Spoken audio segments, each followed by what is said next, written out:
Hello প্রিয় শিষ্যরা, তোমরা অনেকেই জানতে চাও যে মুক্তিযুদ্ধের সেক্টর এবং সেক্টর কমান্ডার এগুলো আমার মনে থাকে না। তো আজকের এই ভিডিওতে আমরা আলোচনা করব মুক্তিযুদ্ধের সেক্টরগুলা কিভাবে তুমি একটা ম্যাপের মাধ্যমে মনে রাখতে পারো, এবং সেক্টর কমান্ডারগুলোর জন্য আমরা একটা নেমোনিক বের করেছি। সো এই নেমোনিকগুলা অনুসরণ করে তুমি কিভাবে সেক্টর কমান্ডারগুলো মনে রাখতে পারো। সো চলো আমরা আজকে শুরু করি। প্রথমে হচ্ছে আমরা বাংলাদেশের মানচিত্র। ধরো তোমরা যারা যারা আছো তোমরা খাতাগুলো নিয়ে বসে যাও, বাংলাদেশের মানচিত্রটা এঁকে ফেলো। তো বাংলাদেশের মানচিত্রটা আমরা যদি একটু খেয়াল করি, দেখো সবাই একটু মনোযোগ দিয়ে দেখো। তো বাংলাদেশের মানচিত্রটা আমরা আঁকলাম। আঁকবো কিভাবে? ধরো তোমার খাতার মধ্যে এখান থেকে শুরু করলাম, করে আমরা হচ্ছে এদিকে ঠাকুরগাঁ, তারপর হচ্ছে পঞ্চগড়, নীলফামারী, তারপর হচ্ছে এদিকে আমরা সিলেট পর্যন্ত চলে আসলাম। সিলেট, হ্যাঁ, হবিগঞ্জ, ফেনী, নোয়াখালী, খাগড়াছড়ি, পার্বত্য চট্টগ্রাম দিয়ে আমরা হচ্ছে এদিক দিয়ে ধরো চলে আসলাম। এখান থেকে আমরা উপরের দিকে সাতক্ষীরা, মেহেরপুর, রাজশাহী, দিনাজপুর, এই জিনিসগুলো আমরা চলে আসলাম। সো বাংলাদেশের মানচিত্রটা হয়ে গেল। হয়ে যাওয়ার পরে তুমি একটু খেয়াল করো, এখানে আমরা 1 2 3 4 5 6 7 অনেকগুলো সেক্টর, মানে আমরা মুক্তিযুদ্ধের টোটাল 11টা সেক্টর ছিল। কিভাবে মনে রাখবো? দেখো, প্রথমেই তুমি যেটা কাজ করবা, উপর থেকে 1 থেকে 5 হচ্ছে নিচে থেকে উপরে যায়। ধরো 1, এটা হচ্ছে 1, এটা হচ্ছে 2, এটা হচ্ছে 3, এটা হচ্ছে 4, এটা হচ্ছে 5। তো আমরা 1 2 3 4 5, আমরা আবার এটা মুছে দিই, ধরো নাহলে বোঝা যাচ্ছে না। 1 2 3 4 5, হ্যাঁ, 1 2 3 4 5। তো এই যে 1 2 3 4 5টা আমরা যদি খেয়াল রাখি, তার মানে 1 হচ্ছে চট্টগ্রাম। দেখো এই পার্বত্য চট্টগ্রাম সহ পুরা চট্টগ্রামটা হচ্ছে 1 নম্বর সেক্টর। তাহলে মুক্তিযুদ্ধের 1 নম্বর সেক্টর কোনটা ছিল? চট্টগ্রাম। তাহলে 1 দিয়ে শুরু হলো। 1 এর একটু উপরে উঠি, 2 এর কোন জায়গাটা? দেখো 2 হচ্ছে এই জায়গায়। এই জায়গায় কি আছে? ধরো কুমিল্লা আছে, নোয়াখালী আছে, হ্যাঁ, ফেনী আছে কিছুটা, তারপরে হচ্ছে ঢাকা। অনেক সময় পরীক্ষা আসে ঢাকা কত নম্বর সেক্টরে ছিল, এটা অনেকবার আসছে। হ্যাঁ, ক্র্যাক প্লাটুন নামে একটা তোমার হচ্ছে গেরিলা যোদ্ধা, যারা হচ্ছে ঢাকার এই 2 নম্বর সেক্টরের অধীনে, খালেদ মোশাররফের অধীনে যারা যুদ্ধ করেছে। সো এই যে দেখো, ঢাকা, ফরিদপুরের কিছু অংশ আছে, আমরা এইখানে এই পর্যন্ত। তো ভৈরব বাজার রেল লাইনের, ভৈরবের কিশোরগঞ্জের কিছু অংশটাও আছে এখানে। তো মেইনলি ঢাকা, তারপর হচ্ছে কুমিল্লা, মানে ঢাকার আশেপাশে নারায়ণগঞ্জের অল্প কিছু জায়গা আছে, পুরাটা নাই, হ্যাঁ, সব মিলিয়ে আমরা এই 2 নম্বর সেক্টর পেয়েছি। 3 নম্বর হচ্ছে সিলেটের, এই যে এখানে হবিগঞ্জের যে এরিয়াটা, এটা হচ্ছে 3 নম্বর সেক্টর। 4 নম্বর, এখানে 3 নম্বর সেক্টর এই সিলেটের পাশাপাশি এখানে কিশোরগঞ্জও আছে কিন্তু। 4 নম্বর হচ্ছে সিলেটের, আমরা এইখানে শায়েস্তাগঞ্জ এই জায়গাটার মধ্যে 4 নম্বর সেক্টর। 5 নম্বর হচ্ছে একদম সিলেটের ডাউকি সীমান্ত, একদম সীমান্তবর্তী যে সিলেট, এই সিলেটটা হচ্ছে 5 নম্বর সেক্টর আছে। তাহলে 1 থেকে 5, মানে 1 থেকে 5 সবসময় মনে রাখবা, নিচ থেকে উপরে যাবে। অর্থাৎ মানচিত্রের, তো বাংলাদেশের মানচিত্র আঁকা শেষ, চোখ বন্ধ করে দেখো, 1 থেকে 5 হচ্ছে নিচে থেকে উপরে। দেখো 1 2 3 4 5 নিচ থেকে উপরে আসছে। এবার আমরা উপর থেকে নিচে নামবো। তারপর দেখো 6 থেকে 10 হচ্ছে, 6 থেকে 10 হচ্ছে, আমরা যদি দেখি 6 থেকে 10 উপর থেকে নিচে নামছে। দেখো 6 নম্বর সেক্টর হচ্ছে ঠাকুরগাঁ, পঞ্চগড়, রংপুর, দিনাজপুর, এই অংশটা কিন্তু 6 নম্বর সেক্টর। ক্লিয়ার? 7 নম্বর সেক্টরে রাজশাহী, বগুড়া, পাবনা, তারপর হচ্ছে নওগাঁ, হ্যাঁ, জয়পুরহাট, এই অঞ্চলটা কিন্তু আছে। 8 নম্বর সেক্টর খুবই গুরুত্বপূর্ণ মুক্তিযুদ্ধের জন্য, মেহেরপুর। তারপর হচ্ছে আমরা নড়াইল বা অন্যান্য জায়গাগুলো, এই যে মেহেরপুর, তারপর হচ্ছে যশোর, এই জায়গাগুলো, সাতক্ষীরার কিছু অংশ, এগুলো কিন্তু 8 নম্বর সেক্টরে। 9 নম্বর খুলনা, বাগেরহাট, অবশ্য সাতক্ষীরার এরা 8 নম্বরে পড়ে নেই, খুলনা, বাগেরহাট, এই অংশগুলো কিন্তু 9 নম্বরে। 10 নম্বর সেক্টরে একদম, যেটা আমরা একদম নো সেক্টর বলে বলি, এটা হচ্ছে একদম সবার নিচে। তার মানে কিভাবে মনে রাখবা? 6 থেকে 10 একদম নিচের দিকে নামবা, তাহলে হচ্ছে তোমার শেষ। এবার হচ্ছে 11 হচ্ছে একটু, মানে 11 বলতে একটু গাড়তেরা, সে হচ্ছে এর কোন নিয়ম টিয়ম মানে নাই, সে হচ্ছে ময়মনসিংহ, টাঙ্গাইল, এই অঞ্চলটা জুড়ে ছিল। তার মানে আমার টেকনিকটা কি ছিল? বাংলাদেশের মানচিত্র আঁকবো, আঁকার পরে 1 থেকে 5 উপরে উঠবো, 6 থেকে 10 নিচে নামবো, শেষ। বাংলাদেশের মানচিত্র খতম, বাংলাদেশের সেক্টর কমান্ডার খতম। আর 11 নম্বরটা হচ্ছে উপরে ময়মনসিংহ, টাঙ্গাইল, এই অঞ্চলটা।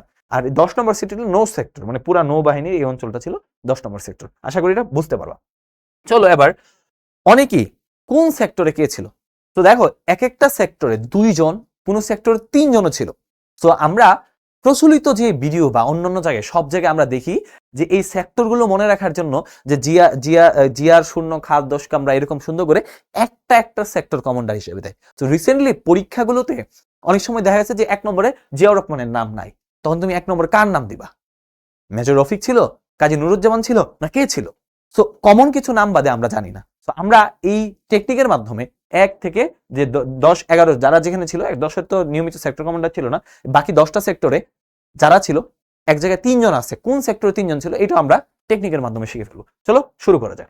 প্রথমে আমরা খেয়াল করো যে 1 নম্বর সেক্টর 01, তাহলে 1 নম্বর সেক্টর কি 01, তাহলে 01 এর মধ্যে জি দিয়ে জিরোর জি হচ্ছে মেজর জিয়াউর রহমান, তাহলে 1 নম্বর সেক্টরে মেজর জিয়াউর রহমান ছিল, জিয়াউর রহমান। রো এর হচ্ছে মেজর রফিকুল ইসলাম, তার মানে 1 নম্বর সেক্টরে মেজর জিয়াউর রহমান ছিল এবং পরবর্তী সময়ে মেজর রফিকুল, তার মানে কি একই সময় দুইজন ছিল না। ধরো মার্চ এপ্রিল মে বা মার্চ এপ্রিল 2 মাস ধরো জিয়াউর রহমান ছিল, অথবা 3 মাস জিয়াউর রহমান ছিল, অথবা 4 মাস ছিল, মানে এক্স্যাক্টলি তোমার টাইমটা জানার দরকার নাই, জানলে ভালো।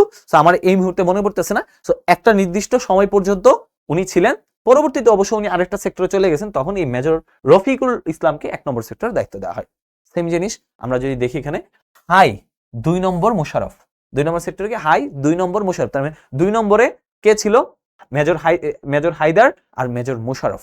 তার মানে আমরা যদি দেখি মেজর এটিএম হায়দার, প্রথম ছিল মেজর মোশাররফ, মেজর খালেদ মোশাররফ, তাহলে প্রধান আমরা সবসময় যার খালি মনে রাখি যে 2 নম্বর সেক্টরে কে ছিল মেজর খালেদ মোশাররফ। তো খালেদ মোশাররফের অধীনে যে ছিল মেজর এটিএম হায়দার, তো এই হায়দারের অধীনে কিন্তু যারা ক্র্যাক প্লাটুন নামে যারা গেরিলা যোদ্ধা ছিল, তোমরা অনেকেই শুনছো, যারা হচ্ছে 71 মুক্তিযুদ্ধের সময় hit and run policy follow করেছে, গেরিলা যোদ্ধা ক্র্যাক প্লাটুন, হ্যাঁ ক্র্যাক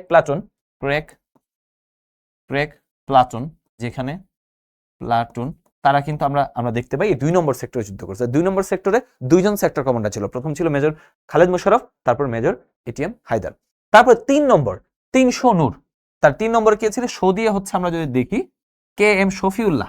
খালি এটাই জানি যে 3 নম্বর সেক্টর মানে যেটা হচ্ছে তোমার 2 নম্বর সেক্টর তো আমরা জানি ঢাকার আশেপাশে কুমিল্লা অঞ্চলটা, 3 নম্বর সেক্টর মানে হচ্ছে কিশোরগঞ্জ, তারপরে যে তোমার ঢাকার যে উপরের দিকে হবিগঞ্জের কিছু অংশ, সব মিলে ওই সেক্টরে কে ছিল মেজর শফিউল্লাহ। কিন্তু মেজর শফিউল্লাহ একটা নির্দিষ্ট টাইমের পরে কিন্তু মেজর নুরুজ্জামানও ছিলেন, তাহলে কি নূর 300 নূর, তাহলে 300 নূরটা মনে রাখলে তুমি 3 নম্বর সেক্টরে কে ছিল দুইজনের নাম তোমার একদম মুখস্থ হয়ে যাবে। তারপর দেখো 4 নম্বর সেক্টর 4 সিআর মানে মেজর সিআর দত্ত, 4 নম্বর সেক্টরে একজনই ছিল, তার মানে সিআর দত্ত 4 সিআর মানে ক্লাস রিপ্রেজেন্টেটিভ, তাই না, CR7 এরকম করে না, CR4, তাহলে সিআর মানে হচ্ছে 4, আমরা CR4 আমরা যদি দেখি CR7 মানে ক্রিস্টিয়ানো রোনাল্ডো 7, আমরা সিআর মানে কি মেজর সিআর দত্ত, তার মানে 4 নম্বর সেক্টরে ছিল। ওকে 5 নম্বর সেক্টরে একজন ছিল, যার নাম ছিল দিয়ে হচ্ছে মীর শওকত আলী, তাহলে 5 নম্বর কে ছিল 500 মনে রাখলে মীর শওকত আলী। তারপরে 82তে 6 ছিদ্র, 6 নম্বর সেক্টর আমরা জানি রংপুর ঠাকুরগাঁও রংপুর অঞ্চলটা। সো 6 নম্বর সেক্টরে যে ছিল যে 82তে 6 ছিদ্র, তাহলে 82 হচ্ছে wing commander M A Bashar, তাহলে বাশার ছিল কত নম্বরে 6 নম্বর সেক্টরে, তাহলে wing commander M A Bashar, আমরা যদি তার নামে একটা বিমান ঘাঁটিও আছে, তিনি কিন্তু 6 নম্বর সেক্টরের সেক্টর কমান্ডার ছিল। 7 কানা, ইন্টারেস্টিং কিন্তু 7 জন কানা, তাই না। 7 নম্বর সেক্টরে ছিল কা দিয়ে হচ্ছে তোমার কাজী নুরুজ্জামান, আর না দিয়ে হচ্ছে নাজমুল হক। তোমরা 7 নম্বর সেক্টরে তোমরা চাঁপাইনবাবগঞ্জে তো এই কাজী মেজর নাজমুল হকের কিন্তু মানে সমাধি আছে, তাই না। ওকে 8 নম্বর সেক্টর ও 8 জন, ও 8 আমরা যদি দেখি ও 8 মন, ওকে সরি জন না মন, ও দিয়ে হচ্ছে 8 তো আছে, ও দিয়ে হচ্ছে আবু ওসমান চৌধুরী, মন দিয়ে হচ্ছে মেজর মঞ্জুর, পরবর্তীতে যে এরশাদ জিয়াউর রহমান হত্যাকাণ্ডের জন্য তাকে কিন্তু হত্যা করা হয়। ওকে সো এখানে কি ও 8 মন, ও মন রমজানের ওই রোজার শেষে এলো খুশির দিন, সো ও মন 8 মন, ও 8 মন 8টা মন ধরে আর কি, যাই হোক। সো 8 মন দিয়ে কি বোঝাচ্ছে আমরা যদি দেখি ও দিয়ে হচ্ছে আবু ওসমান চৌধুরী, আর মন দিয়ে হচ্ছে উসমান মঞ্জুর। ওকে 9 নম্বর সেক্টরে আমরা 9 জনম দিয়ে কি বোঝা, দিয়ে হচ্ছে আমরা জয় দিয়ে হচ্ছে আমরা 9 নম্বর সেক্টর, 9 নম্বর সেক্টর, জ দিয়ে হচ্ছে আব্দুল জলিল জনম, দিয়ে হচ্ছে মেজর জয়নুল আবিদিন, আমরা যদি দেখি জয়নুল আবিদিন আর মেজর আব্দুল জলিল, তার বর্গীয় জয় দিয়ে হচ্ছে জয় জনমী, সরি সো জয় জনম 9 জনম দিয়ে মনে রাখতে পারো, জয় জনম দিয়ে মনে রাখতে পারো, কোনো সমস্যা নাই। তুমি যদি ধরো জয় জনম দিয়ে মনে রাখো, জয় দিয়ে জলিল, জয় দিয়ে হচ্ছে জয়নুল আবেদিন, শেষ। আবার যদি 9 জনম দিয়ে মনে রাখতে চাও 9 জনম, তাহলে 9 দিয়ে কি হবে, আমরা যদি দেখি 9 দিয়ে কি হবে, 9 দিয়ে হচ্ছে 9 নম্বর, আর জনম দিয়ে তো জলিল আর জয়নুল আবেদিন। ওকে 10 নম্বর সেক্টরে কেউ ছিল না, কোনো নিয়মিত কমান্ডার ছিল না, এটা সবাই মানে এরা নৌবাহিনী চালাইতো। 11 নম্বরে দেখো G11 হাতা, 11 হাত মানে হাতা মানে হচ্ছে 11 হাত লম্বা। 11 নম্বর সেক্টরে প্রথম ছিল আমরা যদি দেখি জিয়াউর রহমান, উনি উনি ওই যে জিয়াউর রহমান 1 নম্বর সেক্টর থেকে পরবর্তীতে 11 নম্বর সেক্টরে আসেন। ওকে, হা দিয়ে হচ্ছে flight lieutenant Hamidullah. Flight lieutenant Hamidullah 11 নম্বর সেক্টরের একজন সেক্টর কমান্ডার ছিলেন। তাহের, মেজর আবু তাহের, তিনি পরবর্তী কর্নেল তাহের নামে পরিচিত অধিক। তো তিনি কিন্তু এই যে 11 নম্বর সেক্টরে অধীনে ছিলেন, 11 নম্বর সেক্টরে সেক্টর কমান্ডার ছিলেন। পরবর্তীতে তার পায়ে মানে তিনি যুদ্ধক্ষেত্রে অসম মানে কি বলবো অসীম সাহসিকতার পরিচয় দিয়েছেন এবং তার একটা পা মাইন করে যুদ্ধে গিয়ে উড়ে যায়। তখন কিন্তু তিনি যখন হসপিটালে ছিলেন তখন তার জায়গায় আরেকজন হচ্ছে এই সেক্টরে দায়িত্ব গ্রহণ করে। তো বুঝতে পারছি যে আমরা এভাবে কিভাবে যে টেকনিকের মাধ্যমে আমরা প্রত্যেকটা সেক্টরের কমান্ডারগুলোর নাম মনে রাখতে পারি। একদম সহজ। আমি আবার একটু রিক্যাপ করে দিই, করি। তার মানে 1 থেকে 5 হচ্ছে নিচে থেকে উপরে যাবা, 6 থেকে 10 হচ্ছে উপর থেকে নিচে নামবা এবং 11 নম্বর হচ্ছে ময়মনসিংহ টাঙ্গাইল। তারপরে তুমি আসবা 0, জি দিয়ে জিয়াউর রহমান, রো দিয়ে রফিক 1 নম্বরে। 2 নম্বরে আমরা দেখতে পাই 2 নম্বর মোশাররফ, এটিএম হায়দার মোশাররফ। 300 নূর, শো দিয়ে হচ্ছে শফিউল্লাহ, নো দিয়ে নুরুজ্জামান। তারপর হচ্ছে স্টার সিআর দত্ত 4 নম্বরে। 5 মি শৌকতারি, বাছিতে 6 বাসার 6 নম্বর সেক্টরে। 7 কানা, কা দিয়ে হচ্ছে কাজী নুরুজ্জামান, ন দিয়ে হচ্ছে নাজমুল হক 7 নম্বরে। ওকে, 8 নম্বর হচ্ছে 8 মন, ও দিয়ে হচ্ছে আবু ওসমান, ম দিয়ে হচ্ছে মঞ্জুর। জয় জনম, জয় দিয়ে জয়নুল, জয় দিয়ে জলিল। ওকে, বা জলিল জয়নুল। ওকে, 10-এ কেউ নাই। 11-তে হচ্ছে জি 11 ছাতা, জি দিয়ে জিয়াউর রহমান, সরি হাতা, জি 11 হাতা, জি দিয়ে জিয়াউর রহমান, হা দিয়ে কি হামিদুল্লাহ, আর তা দিয়ে তাহের। সো এখানেই ছিল আমাদের আজকের ক্লাস।